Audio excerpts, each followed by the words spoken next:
একদিকে ঢাকার রাজপথে গুলিবিদ্ধ হয়ে জীবন মৃত্যুর সঙ্গে লড়াই করছেন ঢাকা ৮ আসনের স্বতন্ত্র প্রার্থী ইনকিলাব মঞ্চের সংগঠক শরীফ ওসমান হাদী।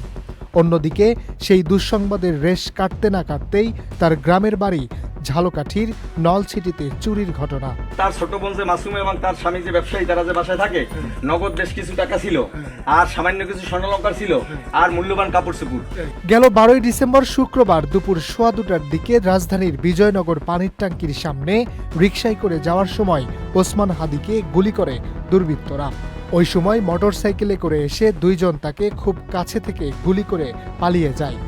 নতুন রিন গভীর থেকে পরিষ্কার করে কাপড়কে রাখে নতুনের মতো উজ্জ্বল। নতুন রিন অ্যাডভান্সড পাউডার। প্রথমে ঢাকা মেডিকেলে, এরপর রাজধানীর এভারকেয়ার হাসপাতালে স্থানান্তর করা হয় ওসমান হাদীকে। তার গুলিবিদ্ধ হওয়ার খবর শুনেই ওই দিন বিকেলেই ঢাকায় রওনা দেন পরিবারের সদস্যরা। স্থানীয় সূত্রে জানা যায়, বাসায় কেউ না থাকার সুযোগে জানালা ভেঙে চোর ঘরে প্রবেশ করে।